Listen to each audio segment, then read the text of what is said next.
So it sounds like you're really saying it's not a personality thing.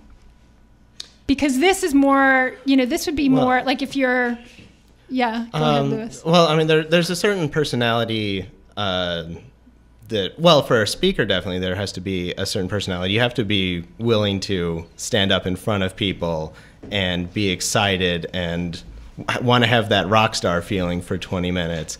But I guess there was something in in those definitions that you read that might have been a little accurate, that you have to have a focus. And so if you have a personality trait where you can focus on something and really delve into it deeply, then you might be a nerd. So you don't think it has anything to do with like introversion or extroversion or social skills? No, I mean, and we have both coming, and we have people that are introverted, and when they're with their own kind, yeah. How does one know if one's a nerd? I mean, is that a self-determining thing? You definitely have to own it. I think another personality trait of a nerd is that they're willing to, be knowledgeable publicly about whatever they're passionate about, and are willing to use big words and, not be ashamed to not dumb themselves down. On the Interviews Facebook page, there is a link to a nerd test. You can find it on facebook.com/interviewslive. And as I said, people have told me for many years that I'm a nerd, but I took this test and my result was not nerdy, but definitely not hip. And it said that 62% of the people who took the test were, I guess, nerdier than I was.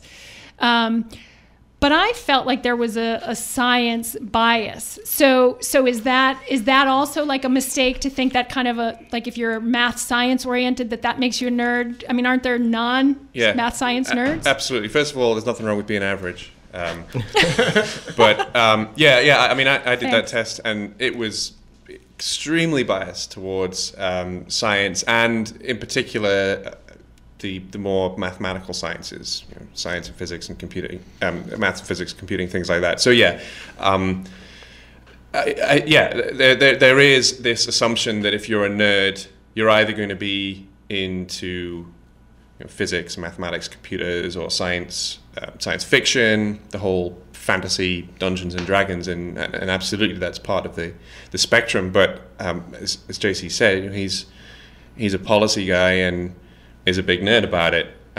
You ask him a few questions and give him a beer, and he will wax lyrical about the state of Texas poverty. And I got the same score you did. Yeah. You were exactly not nerdy, but definitely not hip. But you, Dan, you were King Supreme Nerd. I believe I was a nerd god. Thank you very much. In the top 5th percentile, which, as I was doing it, was ridiculous because there are a bunch of questions that I think a nerd should be able to get that I couldn't. So I don't know. And you as well, Lewis. You came I up was as a supreme nerd. You were. Only 8% of nerds are more nerdy than I. But now you actually call me. The test. You actually call me a spelling nerd because I came in 4th place in the Austin Chronicle Adult Spelling Bee. You can be a nerd about spelling. You don't have to be a nerd. You don't have to know how to program. You could not even like computers, but you can still be a nerd. You can be a spelling nerd. You can be an art nerd. You can be a sports nerd. If you just like something a lot. In my opinion. I mean, spelling's a great example. There's no intrinsic value in being able to spell words that you never use. I bet she disagrees with that. I'm sure she would. Hey, I got a really nice swag bag as a result. There was some value. But knowing how to spell, xylophone backwards is fun and all, and I'm not mocking that ability. I think it's great, but there's no value in that in and of its own right, and I think that's possibly part of what being a nerd is that you do it for your own satisfaction, and you're not doing it necessarily to further yourself in the world, either financially or socially. It's just because you love it. It's a hobby. Okay. All right. There's lots more to talk about in the nerd world, but we're going to go ahead and take a break. Folks, you're listening to Interviews, and I'm Abigail Mahnke. Please stay tuned. We'll be right back. Welcome back to Interviews. My guests today are Dan Rumney, JC Dwyer, and Lewis Weil, the nerd bosses of Nerd Nite Austin. Nerd Nite Austin, the basic format is 3 presentations per event, each about 30 minutes long. How do you choose who gets to present? People put topics into a box, like whatever they nerd out on? How do you choose? Most of our speakers come from the audience.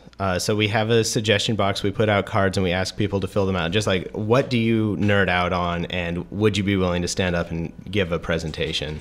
So yeah, we try to keep it. We do go and we find people that we think are interesting, but the vast majority of them come from the audience because they know what it's about and how to do it. And so we have a pretty self-sustaining system. Is there a lot of demand to present? I mean, do a lot of people put suggestions, their topics in the box? Yeah, definitely. It takes a few times sometimes for people to realize that they have something to say, and that they, sort of the aha moment, like, oh, if this person can do it, I can certainly get up there and talk about the thing that I'm crazy about. It's up to us to sort of curate that and make sure that, we have a range of talent and a range of topics every night. So if we can make a theme, or if we can have a diverse enough set of topics to reach a broad audience. The next Nerd Night is November 4th. What will the presentations be on? The next Nerd Night, the overarching theme is that San Antonio is taking over Nerd Night, and all three of the speakers come from San Antonio. One of them is going to speak about the history of the Irish jig. Another speaker is going to talk about immigration law and the myths about immigration. And a third person is going to talk about the carillon, which is the world's heaviest instrument. Very good. All right. Have each of you presented before? Yes, we have. What are your topics? My topic, it was actually one of the first presentations, and it was on fluid viscosity and how small... Fluid viscosity? It was something more specific, but perhaps not FCC approved, and how small microorganisms move within them. I can expand a little bit. So the smaller you are, the more viscous any given fluid feels. So while water we can pass through with relative ease, you put in you put a bug on the surface tension starts to affect them, and if you put them underwater, you can't just wag your tail, you need corkscrew and wave motion. So but back then it was a 10-minute presentation. We had a slightly different format, so it was a 10-minute presentation with some demonstrations. I'm actually looking to expand it and bring it back, but we'll Sounds fascinating. Lewis, what was your topic? I was talking about shark biology.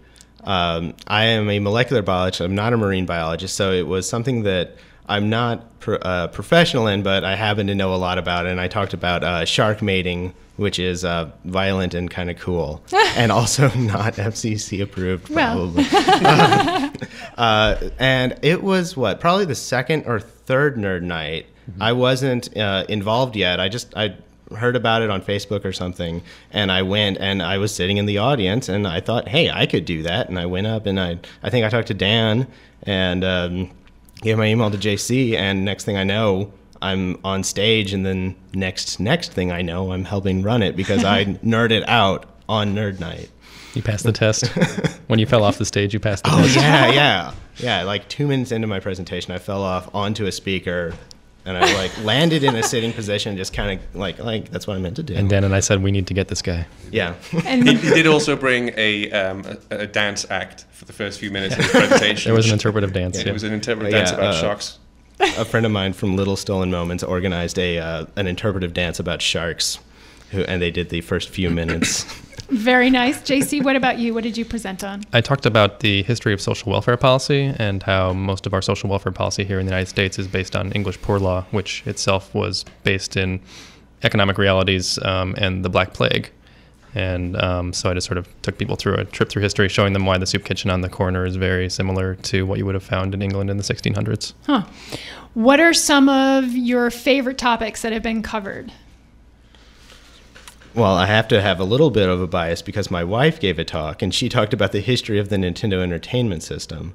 We had another speaker who just moved here from LA. He was in Hollywood, and he had worked on The Book of Eli and several other movies, and he gave a great talk about what it's like to be on the other side of the camera.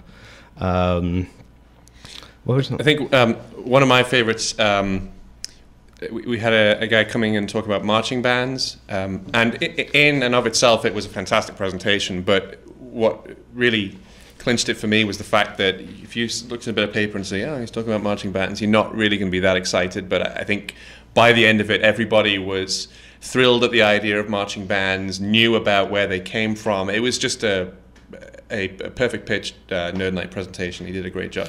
Oh, there was the one, the girl talked about Judy Blume, feminism and Judy Blume. I didn't know anything about it, and afterwards I'm a Judy Blume fan. It was the canon of Judy Blume and its impact on third wave feminism, including dramatic readings from various Judy Blume novels. It was great. And like what is the connection, or what did you learn? This is the clincher. Do you remember? Yeah. Well, for one thing, I learned a little bit about third wave feminism. But do I remember problem is it was my friend who presented, so she's going to kill me for not remembering. The connection was far too complex to cover in the short amount of time There we go. The thing it took 20 minutes. I almost find, I often will forget about the talks, but I find the audience reactions really fascinating. My favorite talk was we had someone talk about the future of space warfare, which is kind of a cool topic in and of itself if you're like a Star Trek or a Battlestar Galactica fan or whatever. And he sort of went through the steps of what space warfare will really look like. He blew everyone's minds. And then afterwards, he'd given this very high-level technical talk, and someone raised their hand from the audience and said, "What about neutrons?" And he shot back, "I've thought about neutrons, and here's what I think." And they had this whole interaction that just the knowledge level of our audience amazes me every time. I think one of the greatest parts of Nerd Nite is nerd speed dating that takes place before the actual presentations. Is it effective? Do nerds need help meeting people to date? Everyone needs help. Yeah. I don't think there's anything about nerds by our definition. Webster might disagree, but he's dead. So what does he know? As far as I am concerned, nerds are inherently interesting people. I think everybody is looking for someone who has the ability to be passionate about something, because that's the foundation of an interesting relationship. So I agree with Lewis. Everybody needs help. What's specific about nerd speed dating is that it's nerd speed dating. So you've got a pretty good chance that the 10 people that you're going to meet are at the very least going to be interesting. They might be weird, but they're at least going to be interesting, which I think for people who are doing speed dating, that's probably what they're looking for. They've kind of moved past bar hopping and random blind dates and things like that, and they want to sit down. So and we do have a pretty good match rate, don't we? We do. I mean, we don't do follow up beyond the first date, but we do get a pretty good hit rate, and we've been pretty full as well. At least 8 men or 8 women a night. So I can't wait for the first speed dating wedding and the first speed dating baby. All right, folks, that's all the time that we have. Thank you so much for coming on Interviews. Thank you. Thanks. More information is at austin.nerdnite.com. That was Dan Rumney, JC Dwyer, and Lewis Weil, nerd bosses of Austin's Nerd Nite. Next week, my guest is Nicole Thibert, who discovered she had lung cancer and a brain tumor during her 28th week of pregnancy. Tune in next week to find out what happened. Thank you to Lisa Sheps for engineering, and Jeremy Von Stilb and Brandy Mansfield for video recording. To stay up to date with Interviews, become a fan on Facebook at facebook.com/interviewslive. That's INNER Views Live. To hear past shows, please go to interviewslive.com. Thanks for listening to the show today, and we'll see you next week.